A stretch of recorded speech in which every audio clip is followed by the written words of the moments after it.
सरहद पार से कोई बेजा हरकत अब नहीं की जाएगी। अगर की गई तो बात निकलेगी तो बहुत दूर तक जाएगी। हमारे प्रधानमंत्री ने यह भी साफ कर दिया है, आतंक और बातचीत कदापि एक साथ नहीं चलेंगे, और अगर बात होगी तो आतंकवाद पर होगी और पाक ऑक्युपाइड कश्मीर पर ही होगी। भारत माता की, भारत माता की, भारत माता की। गुड। जम्मू कश्मीर के लेफ्टिनेंट गवर्नर श्री मनोज जी सिन्हा, जम्मू कश्मीर के मुख्यमंत्री जनाब अमर अब्दुल्ला साहब, chief of army staff general Upendra Dwivedi, GOC-in-C northern command lieutenant general Prateek Sharma, GOC-15 corps lieutenant general Prashant Srivastava, और हमारी आर्म्ड फोर्सेस के सारे ऑफिसर्स और मेरे बहादुर जवानों, सबसे पहले आतंकवाद और आतंकवादियों से लड़ते हुए हमारे जिन बहादुर जवानों ने अपनी शहादत दी है, उनकी शहादत को मैं नमन करता हूं, उनकी मैं स्मृति को नमन करता हूं। और साथ ही पहलगाम में जो निर्दोष नागरिक आतंकवादियों के द्वारा मारे गए हैं, उनकी भी स्मृति को मैं नमन करता हूं। मैं हमारे घायल सैनिकों के साहस को भी नमन करता हूं और ईश्वर से यह प्रार्थना करता हूं कि वह जल्द से जल्द स्वस्थ हो जाएं। मेरे दोस्तों, इन विषम परिस्थिति में आप सबके बीच आज आकर मैं स्वयं को बहुत ही गौरवान्वित महसूस कर रहा हूं। हमारे प्रधानमंत्री माननीय नरेंद्र मोदी जी के कुशल नेतृत्व और मार्गदर्शन में ऑपरेशन सिंदूर के दौरान आपने जो कुछ भी किया है, उस पर पूरे देश को गर्व की अनुभूति हो रही है। मैं अभी भले ही आपका रक्षा मंत्री हूं, लेकिन उससे पहले तो मैं भारत का एक नागरिक हूं। रक्षा मंत्री के साथ साथ मैं आज भारत के नागरिक के रूप में भी आप सबके प्रति आभार व्यक्त करने के लिए यहां मौजूद हूं। पहलगाम हमले के बाद हमारे जम्मू कश्मीर की जनता ने पूरी एकजुटता के साथ और पाकिस्तान और साथ ही साथ आतंकवादियों के प्रति जिस प्रकार से अपने गुस्से का इजहार किया है, मैं जम्मू कश्मीर की जनता का भी अभिनंदन करता हूं। मेरे साथियों, आपकी उस ऊर्जा को महसूस करने आया हूं जिसने दुश्मनों को नष्ट नाबूद कर दिया है। आपने जिस तरीके से सीमा के उस पार पाकिस्तान की चौकियों और बंकरों को आपने ध्वस्त किया, दुश्मन मैं समझता हूं उसे कभी भूल नहीं सकता। आपने देखा होगा कि आमतौर पर लोग जोश में होश खो देते हैं, लेकिन आपने जोश भी रखा, होश भी रखा और सूझबूझ के साथ दुश्मनों के ठिकानों को आपने बर्बाद किया है। आज मैं यहां रक्षा मंत्री के साथ साथ एक मैसेंजर के रूप में भी आप सबके सामने मौजूद हूं। पूरे देश की शुभकामनाएं, उनकी प्रार्थनाएं और उनकी कृतज्ञता को लेकर आप सबके बीच यहां मैं मौजूद हूं। एक तरह से आप समझिए कि मैं एक डाकिया बनकर आपके बीच आया हूं और देशवासियों का संदेश लाया हूं। संदेश यह है कि हमें हमारी सेनाओं पर गर्व है। साथियों, ऑपरेशन सिंदूर सिर्फ एक ऑपरेशन का नाम भर नहीं है, बल्कि यह एक हमारी प्रतिबद्धता है, यह हमारा एक कमिटमेंट है। एक ऐसी प्रतिबद्धता जिसमें भारत ने दिखा दिया कि हम सिर्फ डिफेंस नहीं करते हैं, जब वक्त आता है तो हम कठोर निर्णय भी लेते हैं और कठोर कार्रवाई भी करते हैं। यह ऑपरेशन उस एक एक जवान की आंखों में देखा गया सपना था कि हर आतंकी ठिकाना, चाहे वह घाटियों में छुपा हो या बंकरों में दबा हो, हम वहां पहुंचेंगे और दुश्मन की छाती चीरकर हम उन आतंकी ठिकानों को खत्म करके ही हम वापस लौटेंगे। मेरे साथियों, ऑपरेशन सिंदूर आतंकवाद के खिलाफ भारत द्वारा चलाई गई अब तक के इतिहास की मैं मानता हूं यह सबसे बड़ी कार्रवाई है। 35-40 वर्षों से भारत सरहद पार से चलाए जा रही आतंकवाद का सामना कर रहा है। आज भारत ने पूरी दुनिया को यह साफ कर दिया है, यह स्पष्ट कर दिया है कि आतंकवाद के खिलाफ हम किसी भी हद तक जा सकते हैं। साथियों, आतंकवादियों ने पहलगाम में आतंकवादी घटना को अंजाम देकर भारत के मस्तक पर चोट पहुंचाने की कोशिश की है। भारत की सामाजिक एकता को तोड़ने का भी प्रयास किया गया है। उन्होंने भारत के माथे पर वार किया, हमने उनकी छाती पर वार किया है और छाती पर घाव किया है। पाकिस्तान के जख्मों का इलाज इसी बात में है कि वह भारत विरोधी और आतंकवादी संगठनों को पनाह देना बंद करे और अपनी जमीन का इस्तेमाल भारत के खिलाफ किसी भी सूरत में न होने दे। साथियों, आपको याद होगा कि लगभग 21 साल पहले स्वर्गीय अटल बिहारी वाजपेयी जी के सामने इसी पाकिस्तान ने इस्लामाबाद में डिक्लेरेशन किया था कि अब उनकी धरती से आतंकवाद एक्सपोर्ट नहीं किया जाएगा। मगर पाकिस्तान ने भारत को धोखा दिया है, पाकिस्तान ने भारत को छला है और आज भी वह धोखा दे रहा है। इसका खामियाजा अब उसको भारी कीमत करके भुगतना पड़ा है और यह कीमत यदि आतंकवादी वारदातें चलती रही तो लगातार यह बढ़ने ही वाली है। हमारे प्रधानमंत्री श्री नरेंद्र मोदी जी ने दो टूक शब्दों में आतंकवाद के खिलाफ भारत की नीति को रीडिफाइन कर दिया है, इसे परिभाषित कर दिया है, जो यह कहती है कि हिंदुस्तान की सरजमी पर किया गया कोई भी आतंकी हमला एक एक्ट ऑफ वार माना जाएगा।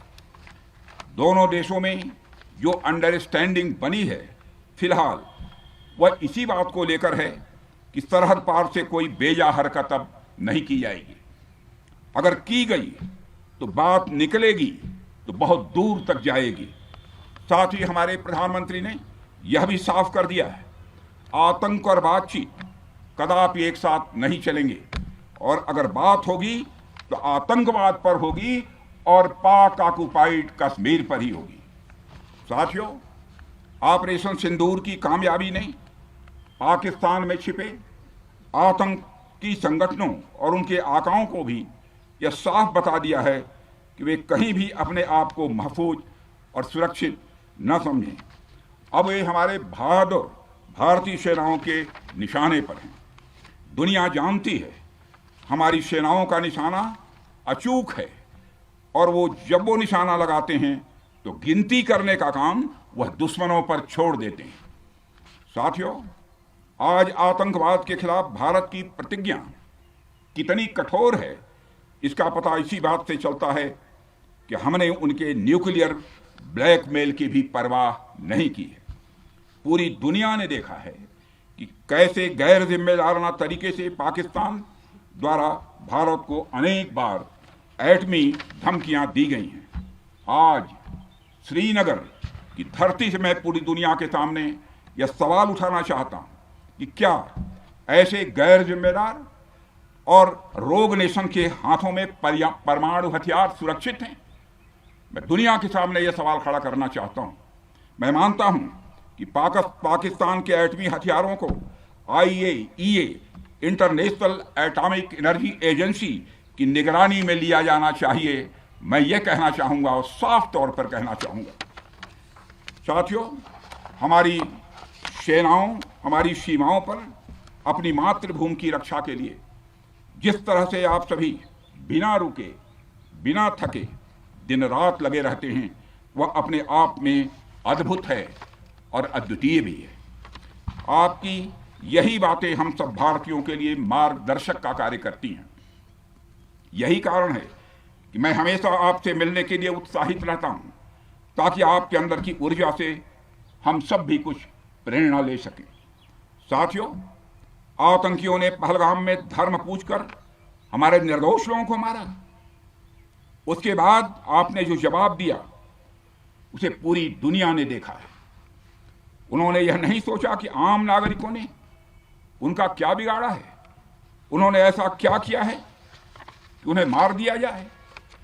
पर मैं यह कहना चाहूंगा, आतंकियों ने भारतीयों को धर्म पूछकर देखकर मारा, धर्म पूछकर मारा, तो हमने आतंकियों को उनका कर्म देखकर मारा है।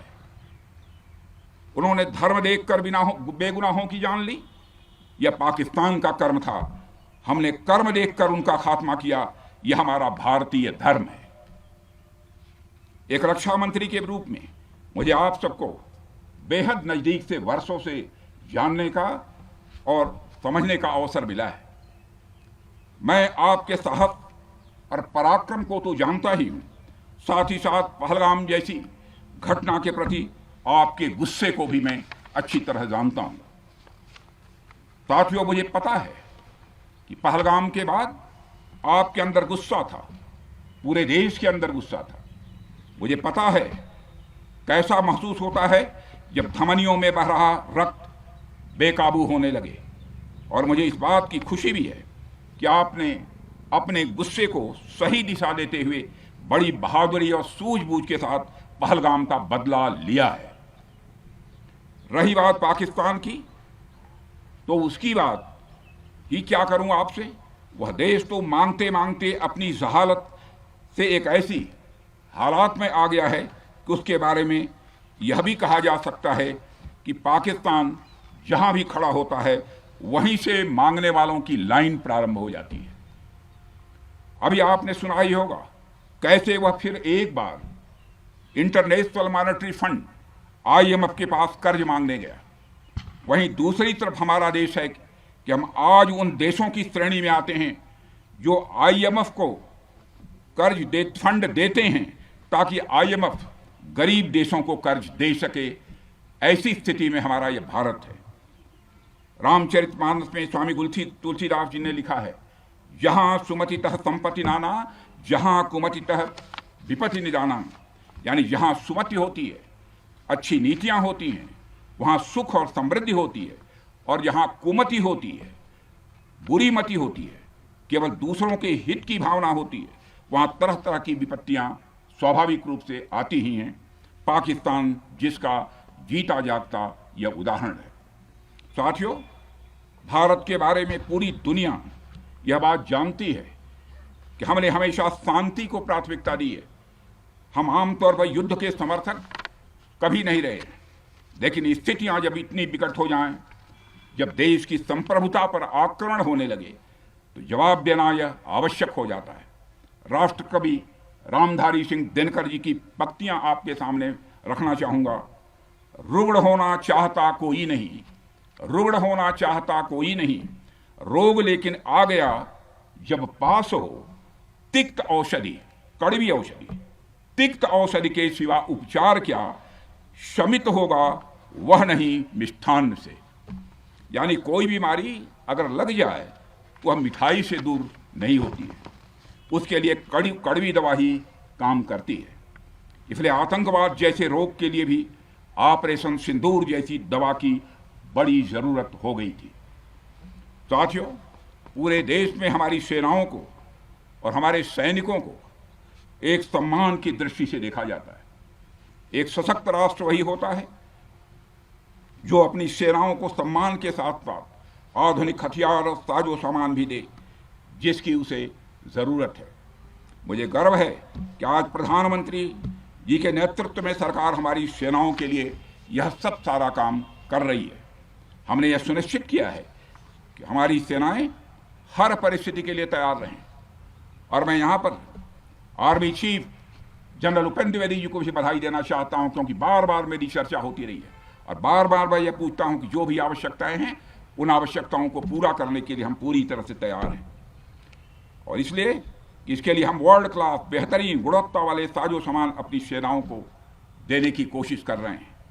आज आधुनिक राइफल्स, मिसाइल डिफेंस शील्ड और ड्रोन्स जैसी नई पीढ़ी के कई इक्विपमेंट को तेजी से भारत में ही बनाया जा रहा है। साथियों, इसके अलावा सीमावर्ती इलाकों में हमने जो काम किया है वो आप सब देख रहे होंगे। आज एलएसी और एलओसी पर भी कनेक्टिविटी है, वैसी पहले शायद कभी नहीं थी।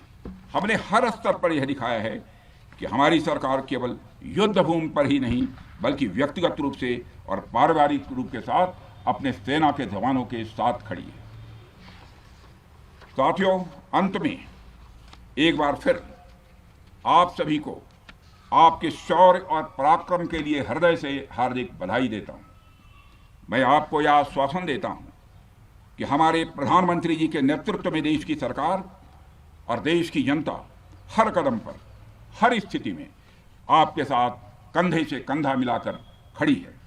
मुझे पूरा विश्वास है कि आपके सहयोग से हम इस पूरे क्षेत्र में आतंकवाद का समूल नाश करेंगे, ताकि कल को कोई भारत की संप्रभुता के खिलाफ आंख उठाने की हिमाकत न कर सके। इसी आशा और विश्वास के साथ आप सबके शौर्य और पराक्रम की सराहना करते हुए और आप सभी को अपनी हार्दिक शुभकामनाएं देते हुए अपना निवेदन समाप्त करता हूं।